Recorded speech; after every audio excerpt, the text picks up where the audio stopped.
사랑하는 성도님들, 안녕하십니까? 오늘 아침에 일어나셔서 거울을 보시면서 어떤 마음이 드셨습니까? 혹시 지난밤 잠들기 전에 이런 생각을 하지 않으셨나요? 내 인생이 이렇게 끝나는 건 아닐까? 한때는 소망이 있었는데 이제는 모든 것이 무너진 것 같다. 다시 일어설 수 있을까? 믿음의 가족들, 제가 30년간 목회를 하면서 수많은 성도들을 만나왔습니다. 그분들의 이야기를 들어보면 정말 다양한 고통과 절망을 경험하고 계십니다. 어떤 분은 평생 일궈온 사업이 하루아침에 무너져 버렸습니다. 어떤 분은 건강을 잃고 병원 침대에서 죽음의 공포와 싸우고 계십니다. 또 어떤 분은 자녀들과의 관계가 깨어져 마음에 큰 상처를 안고 살아가십니다. 이런 상황들 앞에서 우리는 종종 이렇게 묻습니다. 하나님이 정말 계신다면 왜 이런 일이 일어나는가? 내가 열심히 신앙생활을 했는데 왜 이런 시련이 오는가? 과연 내 인생에 다시 희망이 있을까? 그런데 사랑하는 성도님들, 오늘 제가 여러분께 전하고 싶은 놀라운 소식이 있습니다. 하나님의 말씀에는 우리의 무너진 인생을 다시 일으킬 수 있는 놀라운 능력이 있다는 것입니다. 어떤 절망적인 상황이라도, 어떤 깊은 상처라도 하나님의 말씀 앞에서는 새로운 소망이 시작될 수 있습니다. 성경을 보면 수많은 사람들이 절망의 자리에서 일어났습니다. 욥은 모든 것을 잃었지만 갑절의 축복을 받았습니다. 다윗은 골리앗 앞에서 절망하지 않고 승리했습니다. 베드로는 예수님을 부인한 실패를 딛고 위대한 사도가 되었습니다. 바울은 핍박자에서 복음의 전도자로 변화되었습니다. 이 모든 것이 하나님의 말씀의 능력 때문입니다. 오늘 우리가 함께 나눌 8가지 말씀을 통해 여러분의 마음에 새로운 힘이 임하기를 원합니다. 첫 번째로는 하나님의 회복하시는 능력에 대해 깊이 살펴보겠습니다. 두 번째로는 말씀이 가진 치유의 능력을 자세히 확인하겠습니다. 세 번째로는 시련을 통한 하나님의 계획을 이해해 보겠습니다. 네 번째로는 새로운 시작을 주시는 하나님의 은혜를 나누겠습니다. 다섯 번째로는 믿음으로 승리하는 삶의 비결을 알아보겠습니다. 여섯 번째로는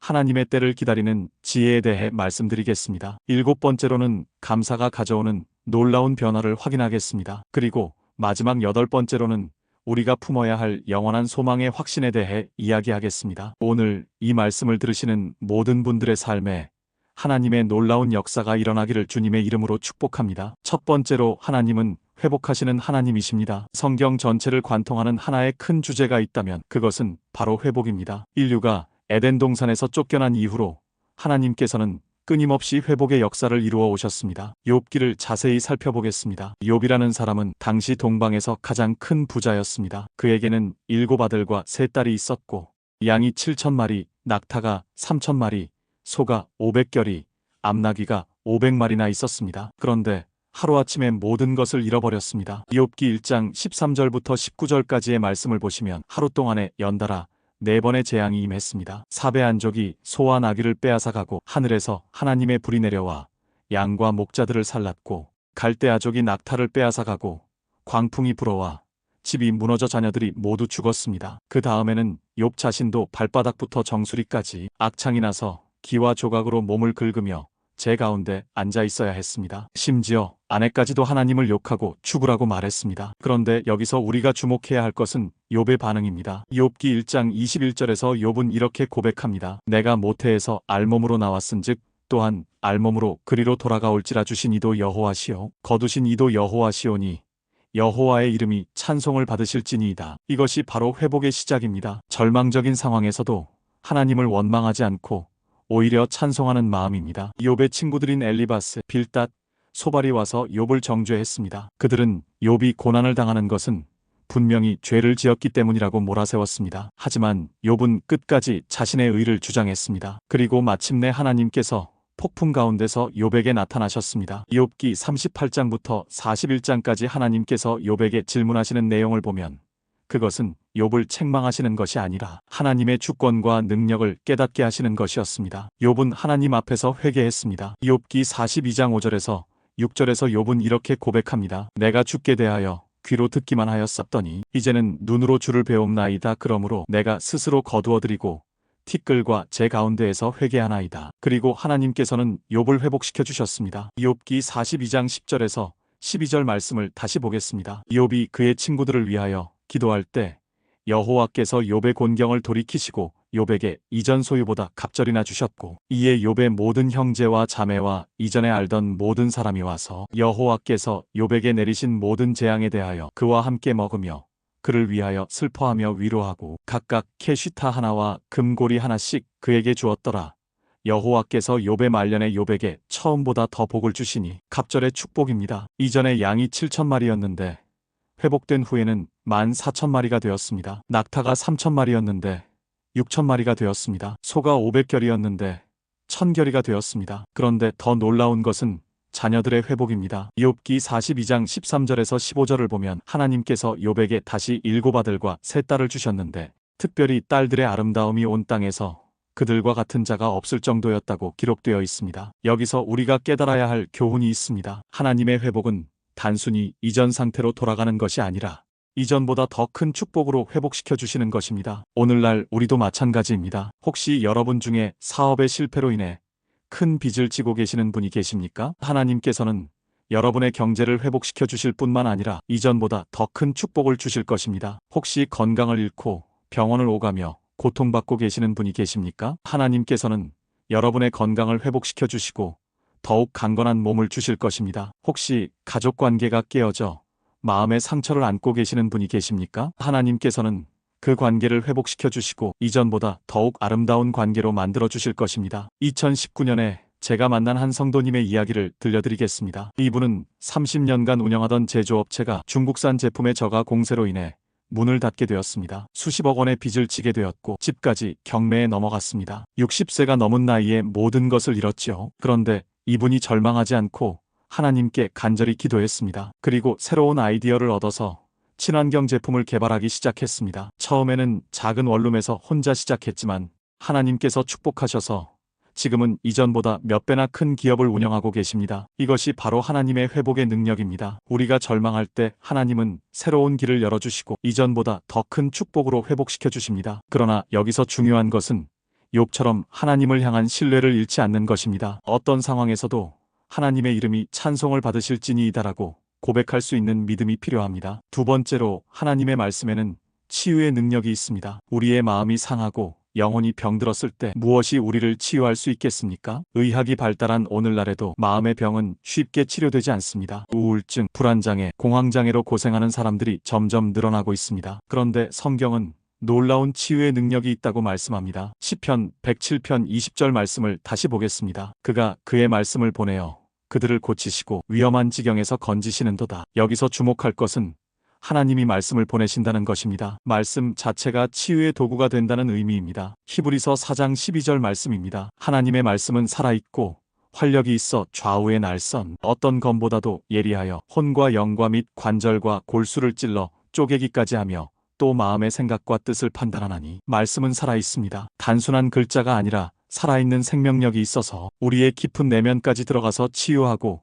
회복시키는 능력이 있습니다. 예수님께서 이 땅에 계실 때 말씀으로 많은 병자들을 고치셨습니다. 마태복음 8장 5절부터 13절까지의 백부장의 믿음 이야기를 보겠습니다. 예수님이 가버나움에 들어가실 때 한 백부장이 와서 간구했습니다. 주여 내 하인이 중풍병으로 집에 누워 몹시 괴로워하나이다. 예수님께서 내가 가서 고쳐주리라고 하시니까 백부장이 이렇게 대답했습니다. 주여 내 집에 들어오심을 나는 감당하지 못하겠사오니 다만 말씀으로만 하옵소서. 그러면 내 하인이 낫겠사이다. 백부장은 예수님의 말씀에 치유의 능력이 있다는 것을 믿었습니다. 그리고 실제로 예수님께서 가라 내 믿은 대로 될지어다라고 말씀하시니 그 시각에 하인이 나았다고 성경은 기록하고 있습니다. 이것은 2000년 전의 일이 아닙니다. 지금도 하나님의 말씀에는 동일한 치유의 능력이 있습니다. 제가 목회하면서 직접 경험한 일들을 말씀드리겠습니다. 2020년에 우리 교회에 출석하시는 한 집사님이 심각한 우울증으로 고생하고 계셨습니다. 수년간 정신과 치료를 받았지만 별로 나아지지 않았습니다. 밤잠을 이루지 못하고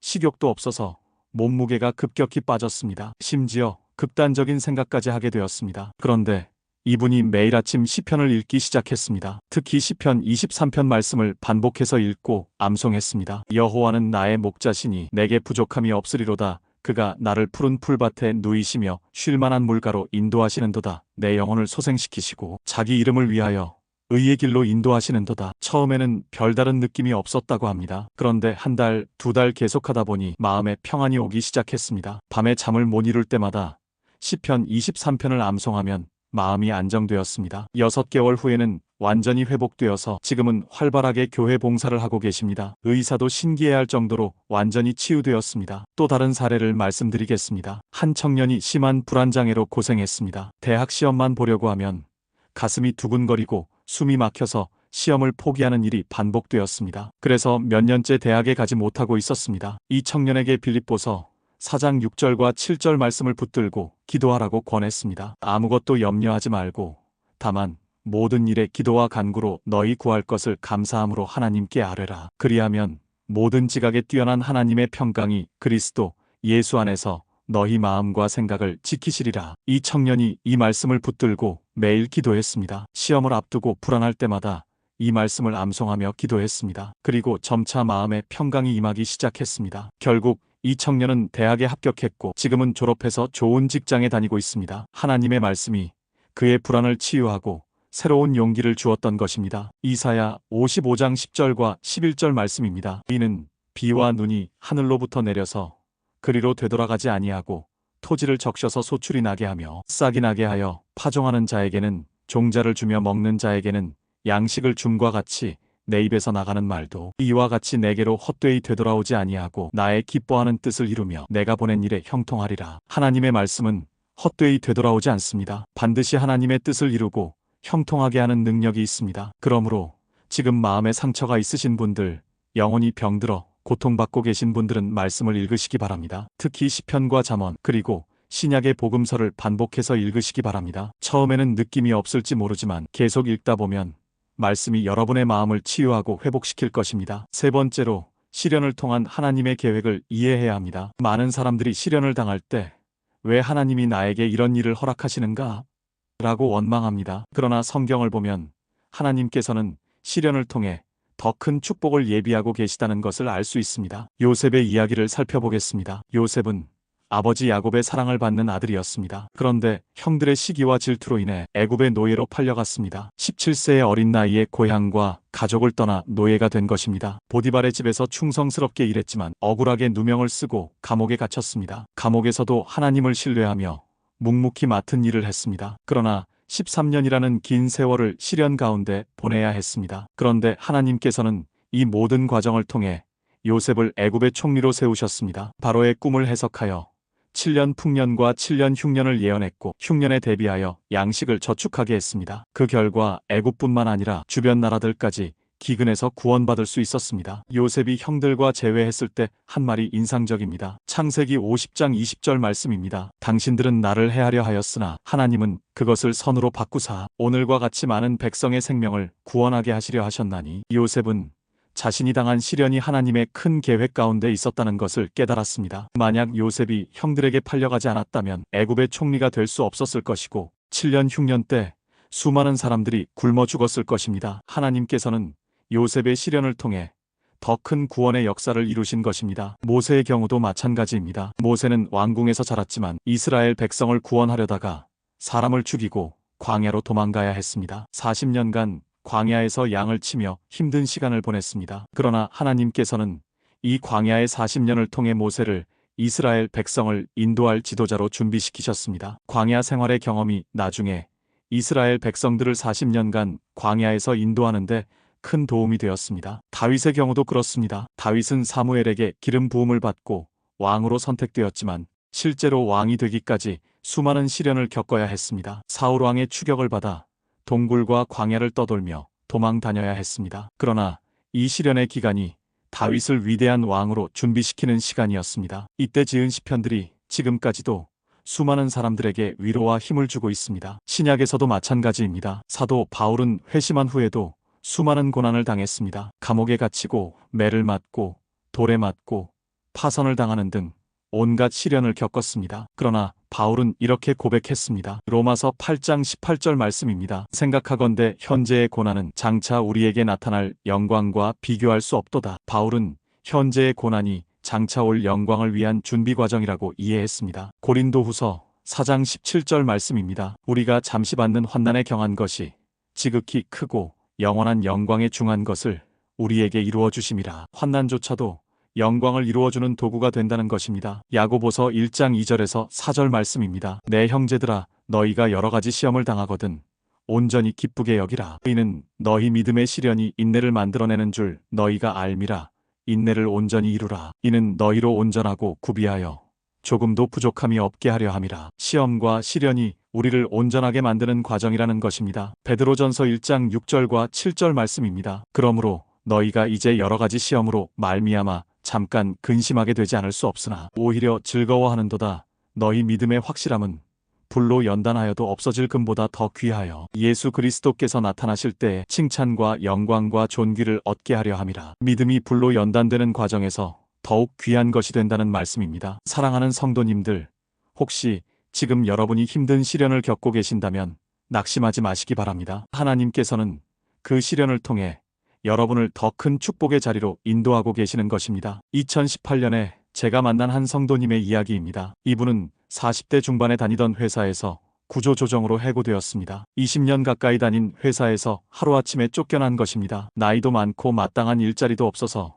몇 달간 절망 가운데 있었습니다. 그런데 이 시련의 기간 동안 하나님께 간절히 기도하며 새로운 꿈을 품게 되었습니다. 평소에 관심이 있던 요리를 배우기 시작했고 작은 식당을 차려보겠다는 용기가 생겼습니다. 처음에는 가족들이 반대했지만 하나님을 신뢰하며 도전했습니다. 지금은 지역에서 유명한 식당을 운영하고 계시며 이전 직장에서 받던 월급보다 몇 배나 많은 수입을 올리고 계십니다. 무엇보다도 자신이 좋아하는 일을 하면서 많은 사람들에게 기쁨을 주고 있다는 것에 큰 보람을 느끼고 계십니다. 만약 구조조정이 없었다면 평생 회사원으로만 살았을 텐데 그 시련이 새로운 인생의 전환점이 된 것입니다. 이것이 바로 하나님의 계획입니다. 때로는 우리가 이해할 수 없는 방법으로 역사하시지만 결국은 우리에게 더 큰 축복을 주시려는 것입니다. 네 번째로 하나님은 새로운 시작을 허락하시는 분이십니다. 인생을 살다 보면 이제는 너무 늦었다. 기회를 놓쳤다. 다시 시작하기에는 나이가 너무 많다고 생각할 때가 있습니다. 특히 50대, 60대가 되면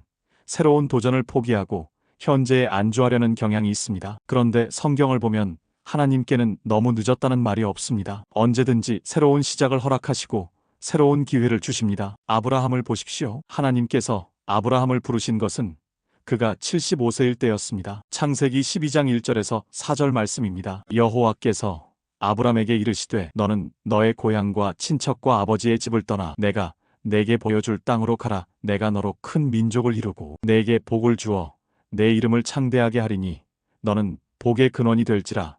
너를 축복하는 자에게는 내가 복을 내리고 너를 저주하는 자에게는 내가 저주하리니 땅의 모든 족속이 너로 말미암아 복을 얻을 것이라 하신지라. 이에 아브람이 여호와의 말씀을 따라갔고 75세에 새로운 인생을 시작한 것입니다. 그리고 하나님께서는 그를 통해 위대한 민족을 이루셨습니다. 모세는 더욱 늦은 나이에 부르심을 받았습니다. 출애굽기 3장과 4장을 보면 모세가 80세일 때 하나님께서 그를 부르셔서 이스라엘 백성을 이집트에서 구출하는 위대한 사명을 맡기셨습니다. 세상 기준으로 보면 완전히 은퇴할 나이였지만 하나님께서는 그를 통해 인류 역사상 가장 위대한 구원의 역사를 이루셨습니다. 갈렙의 이야기는 더욱 놀랍니다. 여호수아 14장 10절에서 12절 말씀을 보겠습니다. 이제 보소서 여호와께서 이 말씀을 모세에게 하신 때로부터 지금까지 이스라엘이 광야에 행한 이 45년 동안을 여호와께서 말씀하신 대로 나를 생존하게 하셨나이다. 오늘 내가 85세로 돼 모세가 나를 보낸 날과 같이 오늘도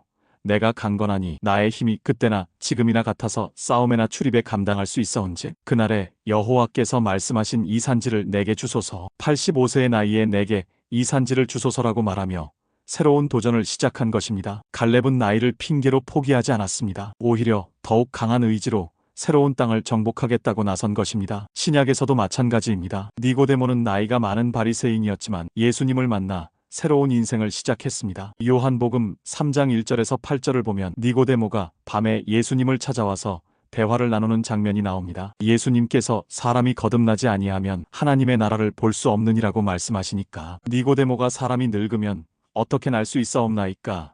두 번째 모태에 들어갔다가 날 수 있사옵나이까라고 반문했습니다. 그러나 예수님께서는 영적인 거듭남에 대해 말씀하셨고 니고데모는 결국 예수님을 믿고 새로운 인생을 살게 되었습니다. 사도 바울의 경우도 그렇습니다. 바울은 30대 중반쯤에 다메섹 도상에서 예수님을 만나 완전히 새로운 인생을 시작했습니다. 그전까지는 기독교를 핍박하는 자였지만 회심한 후에는 복음을 전하는 사도가 되었습니다. 현대에도 많은 사례들이 있습니다. 미국의 칼 샌더스는 65세에 KFC를 창업해서 세계적인 기업으로 만들었습니다. 일본의 미야자키 하야오는 72세까지도 애니메이션을 만들며 새로운 작품에 도전하고 있습니다. 우리나라에서도 60세가 넘어서 새로운 사업을 시작해서 성공하는 분들이 많습니다. 2021년에 제가 만난 한 분은 58세의 직장에서 명예퇴직을 하신 후 유튜브 채널을 시작하셨습니다. 처음에는 가족들이 나이 들어서 무슨 유튜브냐며 만류했지만 이분은 하나님께서 주신 달란트를 활용하겠다는 마음으로 시작하셨습니다. 본인의 전문 분야인 원예에 대한 내용을 꾸준히 업로드하신 결과 현재는 구독자가 수십만 명이 넘고 광고 수익도 상당한 수준에 이르렀습니다. 더 중요한 것은 많은 사람들에게 도움을 주면서 보람을 느끼고 계신다는 것입니다. 이사야 43장 18절과 19절 말씀을 다시 보겠습니다. 너희는 이전 일을 기억하지 말며 옛적 일을 생각하지 말라보라.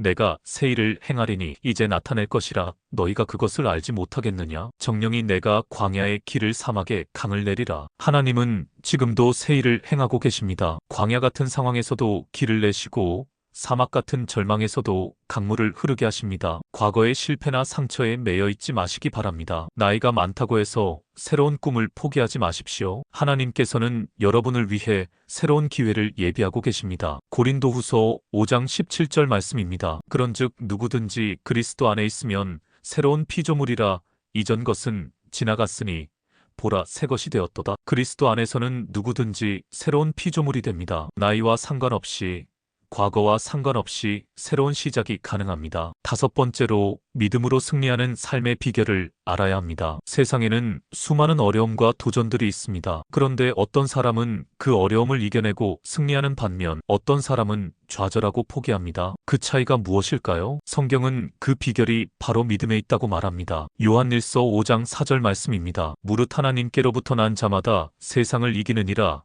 세상을 이긴 승리는 이것이니 우리의 믿음이니라. 믿음이 세상을 이기는 승리의 비결이라는 것입니다. 다윗과 골리앗의 이야기를 보겠습니다. 사무엘상 17장을 보면 블레셋의 거인 골리앗이 이스라엘군을 조롱하며 도전장을 내밀었습니다. 골리앗의 키는 6규빗 한 뼘, 즉 약 3m에 가까웠습니다. 갑옷의 무게만 해도 57kg이나 되었습니다. 이스라엘의 모든 군인들이 골리앗을 보고 두려워했습니다. 사울왕부터 시작해서 모든 사람들이 40일간 골리앗의 도전에 응답하지 못했습니다. 그런데 어린 양치기 소년 다윗이 나타났습니다. 형들에게 음식을 가져다 주려고 전쟁터에 왔다가 골리앗의 도전을 듣게 되었습니다. 다윗은 즉시 골리앗과 싸우겠다고 나섰습니다. 사무엘상 17장 45절에서 47절까지 다윗의 고백을 보겠습니다. 다윗이 블레셋 사람에게 이르되 너는 칼과 창과 단창으로 내게 나아오거니와 나는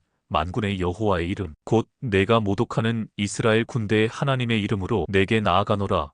오늘 여호와께서 너를 내 손에 넘기시리니 내가 너를 쳐서 내 목을 베고 블레셋 군대의 시체를 오늘 공중의 새와 땅의 들짐승에게 주어온 땅으로 이스라엘의 하나님이 계시는 줄 알게 하겠고 또 여호와의 구원하심이 칼과 창에 있지 아니함을 이 무리로 알게 하리라. 전쟁은 여호와께 속한 것인즉 그가 너희를 우리 손에 넘기시리라. 다윗의 믿음이 얼마나 확고했는지 알 수 있습니다. 다윗은 자신의 능력을 의지한 것이 아니라 하나님을 의지했습니다. 전쟁은 여호와께 속한 것이라고 고백했습니다. 그리고 실제로 다윗은 물매 하나로 골리앗을 쓰러뜨렸습니다. 이것은 기적입니다. 인간적으로는 절대 불가능한 일이지만 하나님의 능력으로 가능했습니다. 히브리서 11장은 믿음의 장이라고 불립니다. 이 장에는 믿음으로 승리한 수많은 인물들이 나옵니다. 아벨은 믿음으로 더 나은 제사를 드렸고 에녹은 믿음으로 하나님과 동행하여 죽음을 보지 않고 하나님께로 올려졌습니다. 노아는 믿음으로 방주를 만들어 가족을 구원했고 아브라함은 믿음으로 약속의 땅으로 나아갔습니다. 히브리서 11장 32절에서 34절 말씀입니다. 내가 무슨 말을 더하리요? 기드온, 바락, 삼손, 입다, 다윗, 사무엘과 선지자들의 일을 말하려면 시간이 부족하리로다. 그들은 믿음으로 나라들을 이기기도 하며 의를 행하기도 하며 약속을 받기도 하며 사자들의 입을 막기도 하며 불의 세력을 멸하기도 하며 칼날을 피하기도 하며 연약한 가운데서 강하게 되기도 하며 전쟁의 용맹이 되어 이방 사람들의 진을 물리치기도 하며 모든 것이 믿음으로 이루어진 것입니다. 믿음이란 무엇입니까? 히브리서 11장 1절 말씀입니다. 믿음은 바라는 것들의 실상이요 보이지 않는 것들의 증거니 아직 보이지 않지만 하나님의 약속을 확신하는 것이 믿음입니다. 마가복음 11장 22절에서 24절 말씀입니다. 예수께서 그들에게 대답하여 이르시되 하나님을 믿으라. 내가 진실로 너희에게 이르노니 누구든지 이 산더러 들리어 바다에 던져지라 하며 그 말하는 것이 이루어질 줄 믿고 마음에 의심하지 아니하면 그대로 되리라. 그러므로 내가 너희에게 말하노니 무엇이든지 기도하고 구하는 것은 받은 줄로 믿으라. 그리하면 너희에게 그대로 되리라. 산을 옮기는 믿음에 대한 말씀입니다. 물론 이것은 문자 그대로 산을 옮기라는 말씀이 아니라 불가능해 보이는 일도 믿음으로는 가능하다는 의미입니다. 2019년에 제가 만난 한 성도님의 간증입니다. 이분은 말기암 선고를 받았습니다. 의사는 6개월 정도밖에 살 수 없다고 했습니다. 가족들은 모두 절망했고 본인도 처음에는 큰 충격을 받았습니다. 그런데 이분이 하나님 앞에 나아가 간절히 기도하기 시작했습니다. 매일 새벽 기도회에 나와서 눈물로 기도했습니다. 그리고 하나님의 치유하시는 능력을 믿기 시작했습니다. 의사들이 권하는 치료도 받았지만 무엇보다 하나님의 능력을 의지했습니다. 그 결과 의학적으로 설명할 수 없는 기적이 일어났습니다. 암이 완전히 사라진 것입니다. 지금은 완치 판정을 받고 건강하게 살아가고 계십니다. 더 놀라운 것은 이 경험을 통해 믿음이 더욱 확고해졌고 많은 사람들에게 간증을 통해 희망을 주고 계신다는 것입니다. 이것이 바로 믿음의 능력입니다. 그러나 믿음에는 조건이 있습니다. 야고보서 1장 6절과 7절 말씀입니다. 오직 믿음으로 구하고 조금도 의심하지 말라. 의심하는 자는 바람에 밀려 요동하는 바다 물결 같으니 이런 사람은 무엇이든지 주께 얻기를 생각하지 말라. 의심하지 않는 믿음이어야 합니다. 흔들리지 않는 확고한 믿음이 필요합니다. 마태복음 17장 20절 말씀입니다. 이르시되 너희 믿음이 작은 까닭이니라. 진실로 너희에게 이르노니 만일 너희에게 믿음이 겨자씨 한 알만큼만 있어도 이 산을 명하여 여기서 저기로 옮기라 하면 옮겨질 것이요 또 너희가 못할 것이 없으리라. 겨자씨만한 믿음이라도 있으면 불가능한 일도 가능하다는 말씀입니다. 사랑하는 성도님들, 지금 여러분 앞에 해결할 수 없을 것 같은 문제가 있습니까? 건강의 문제, 경제의 문제, 가정의 문제, 자녀의 문제가 있습니까? 포기하지 마시고 믿음으로 도전하십시오. 하나님의 능력 앞에는 불가능한 것이 없습니다. 6번째로 하나님의 때를 기다리는 지혜가 필요합니다. 현대인들은 즉석에서 모든 것을 해결하려고 합니다. 인터넷 시대에 살면서 클릭 한 번으로 원하는 정보를 얻고 빠른 배송으로 필요한 물건을 구입하는데 익숙해져 있습니다. 그러다 보니 하나님의 일에도 즉석 해답을 원하는 경우가 많습니다. 그러나 하나님께는 하나님의 때가 있습니다. 전도서 3장 1절 말씀입니다. 범사에 기한이 있고 천하 만물이 다 때가 있나니 하나님의 때를 인정하고 기다리는 것이 지혜입니다. 아브라함의 경우를 보겠습니다. 하나님께서 아브라함에게 아들을 주시겠다고 약속하셨습니다. 창세기 15장 5절 말씀입니다. 그를 이끌고 밖으로 나가시며 이르시되 하늘을 우러러 무뼈를 셀 수 있나 보라. 또 그에게 이르시되 내 후손이 이와 같으리라. 그런데 이 약속이 이루어지기까지 25년이 걸렸습니다. 아브라함이 75세에 하나님의 부르심을 받았고 100세에 이삭을 얻었습니다. 25년이라는 긴 세월을 기다려야 했던 것입니다. 그 기간 동안 아브라함도 때로는 조급해했습니다. 사라의 종하가를 통해 이스마엘을 낳기도 했습니다. 하지만 하나님의 약속은 정확히 하나님의 때에 이루어졌습니다. 다윗의 경우도 마찬가지입니다. 사무엘에게 기름 부음을 받고 왕으로 선택되었지만 실제로 왕이 되기까지는 약 15년이 걸렸습니다. 그 기간 동안 사울 왕의 추격을 피해 도망 다녀야 했습니다. 시편 27편 14절에서 다윗은 이렇게 노래했습니다. 여호와를 기다릴지어다 강하고 담대하며 여호와를 기다릴지어다. 기다림의 중요성을 강조한 것입니다. 이사야 40장 31절 말씀입니다. 오직 여호와를 앙망하는 자는 새 힘을 얻으리니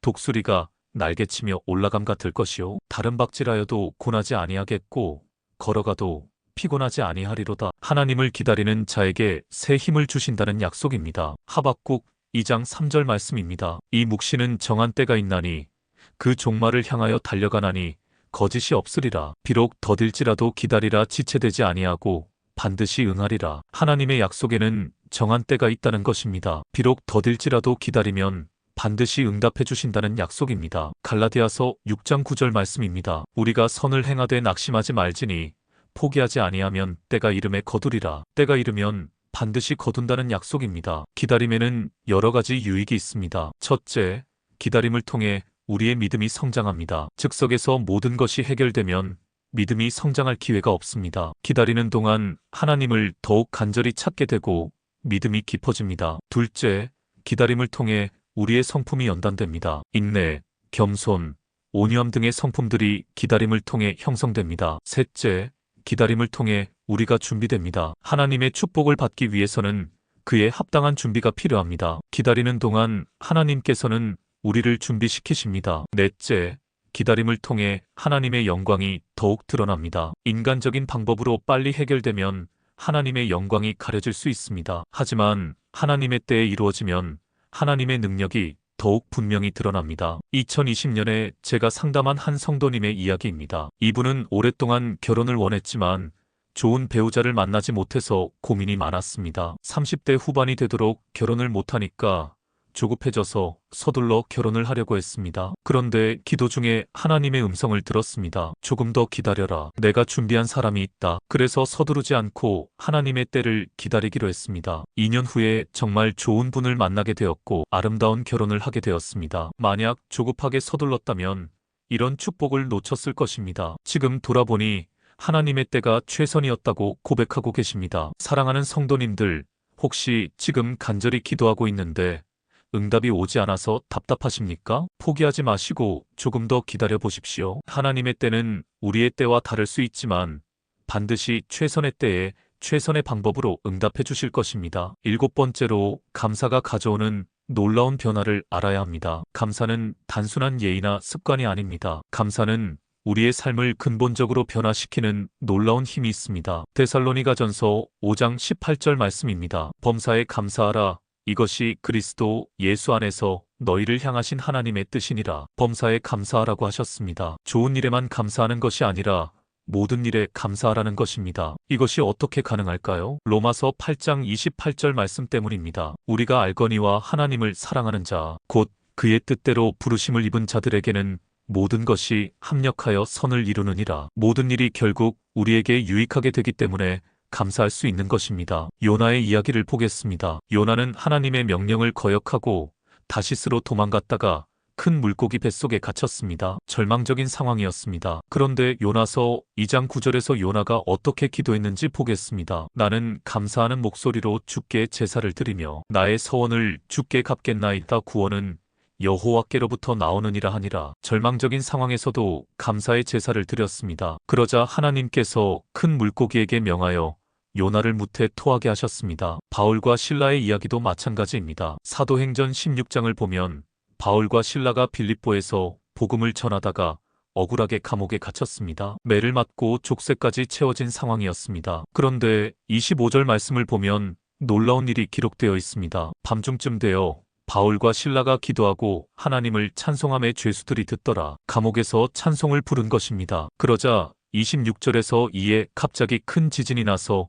옥토가 움직이고 문이 곧 다 열리며 모든 사람의 결박이 풀어진지라. 찬송과 감사가 기적을 일으킨 것입니다. 현대의학에서도 감사의 효과가 과학적으로 입증되고 있습니다. 감사하는 사람들이 그렇지 않은 사람들보다 면역력이 높고 스트레스가 적으며 수명이 더 길다는 연구 결과들이 나오고 있습니다. 감사가 우리에게 주는 유익들을 살펴보겠습니다. 첫째, 감사는 우리의 관점을 바꿔줍니다. 같은 상황이라도 감사의 관점으로 보면 다르게 보입니다. 반쯤 찬 컵을 보고 반밖에 없다고 할 수도 있고 반이나 있다고 할 수도 있습니다. 감사는 우리로 하여금 긍정적인 관점을 갖게 해줍니다. 둘째, 감사는 우리의 마음을 치유해줍니다. 원망과 불평은 마음을 병들게 하지만 감사는 마음을 건강하게 만듭니다. 감사할 때 우리 뇌에서는 도파민과 세로토닌 같은 행복 호르몬이 분비됩니다. 셋째, 감사는 우리의 인간관계를 개선해줍니다. 감사하는 사람 주변에는 사람들이 모여듭니다. 반대로 불평하고 원망하는 사람 주변에서는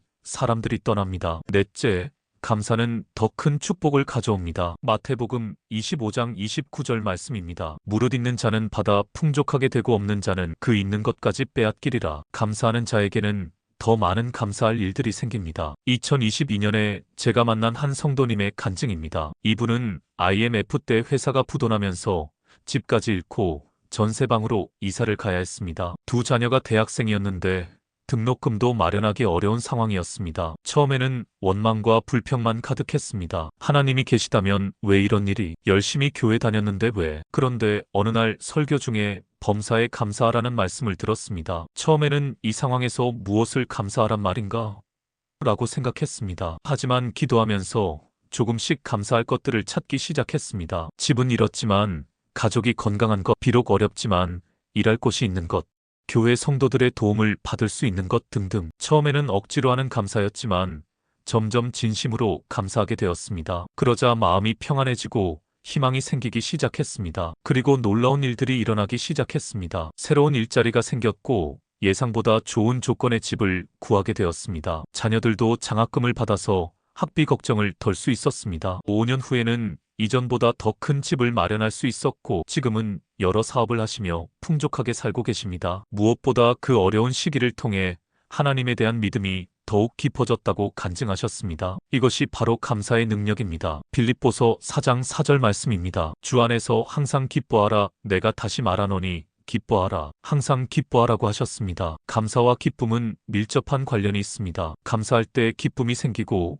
기쁠 때 감사가 넘칩니다. 에베소서 5장 20절 말씀입니다. 범사에 우리 주 예수 그리스도의 이름으로 항상 아버지 하나님께 감사하며 항상 감사하라고 하셨습니다. 사랑하는 성도님들, 오늘부터라도 감사의 습관을 기르시기 바랍니다. 매일 잠자리에 들기 전에 그날 감사할 일 3가지를 생각해 보십시오. 아무리 힘든 하루였어도 감사할 일이 반드시 있을 것입니다. 건강한 것, 가족이 있는 것, 일할 수 있는 것, 믿을 하나님이 계신 것, 이런 것들도 모두 감사할 일들입니다. 감사가 여러분의 삶을 완전히 바꿔놓을 것입니다. 8번째로 우리가 품어야 할 영원한 소망의 확신에 대해 말씀드리겠습니다. 세상의 소망은 불확실하고 일시적입니다. 건강도 잃을 수 있고 재물도 없어질 수 있고 명예도 사라질 수 있습니다. 하지만 하나님께서 주시는 소망은 영원하고 확실합니다. 히브리서 6장 19절과 20절 말씀을 다시 보겠습니다. 우리가 이 소망을 가지고 있는 것은 영혼의 탑 같아서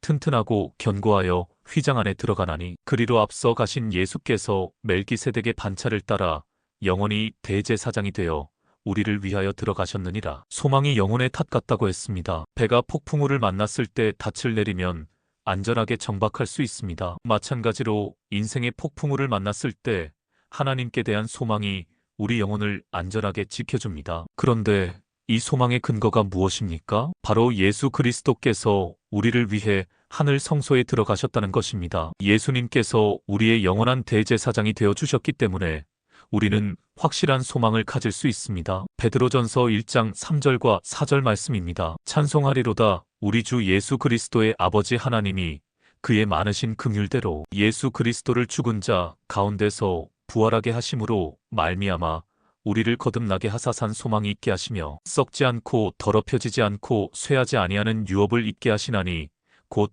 너희를 위하여 하늘에 간직하신 것이라. 산 소망이라고 했습니다. 죽은 소망이 아니라 살아있는 소망입니다. 그리고 이 소망의 결과로 우리가 받을 유업은 썩지 않고 더럽혀지지 않고 쇠하지 않는다고 했습니다. 영원한 유업입니다. 로마서 8장 18절 말씀입니다. 생각하건대 현재의 고난은 장차 우리에게 나타날 영광과 비교할 수 없도다. 현재의 고난과 장차 올 영광을 비교하면 비교가 되지 않는다는 것입니다. 고린도후서 4장 16절에서 18절 말씀입니다. 그러므로 우리가 낙심하지 아니하노니 우리의 겉사람은 낡아지나 우리의 속사람은 날로 새로워지도다. 우리가 잠시 받는 환난에 경한 것이 지극히 크고 영원한 영광에 중한 것을 우리에게 이루어 주심이라. 우리가 주목하는 것은 보이는 것이 아니요 보이지 않는 것이니 보이는 것은 잠깐이요 보이지 않는 것은 영원함이라. 보이는 것과 보이지 않는 것을 구분해서 말씀하고 계십니다. 보이는 것은 잠깐이지만 보이지 않는 것은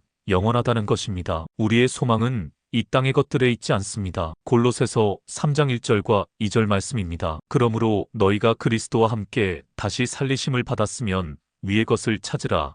거기는 그리스도께서 하나님 우편에 앉아 계시느니라. 위의 것을 생각하고 땅의 것을 생각하지 말라. 우리의 소망은 위에 있습니다. 예수님께서 계신 곳 하나님의 우편에 우리의 소망이 있습니다. 요한복음 14장 1절에서 3절 말씀입니다. 너희는 마음에 근심하지 말라. 하나님을 믿으니 또 나를 믿으라.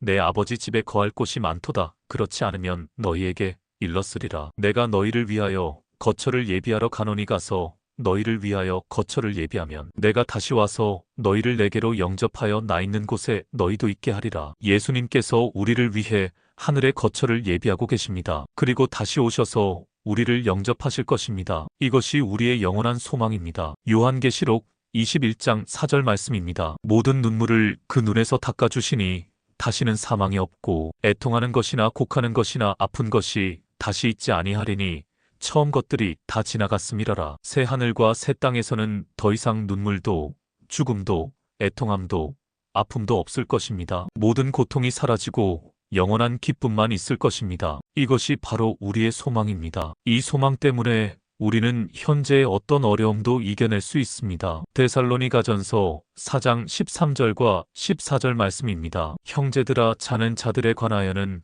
너희가 알지 못함을 우리가 원하지 아니하노니 이는 소망 없는 자들과 같이 슬퍼하지 않게 하려 함이라.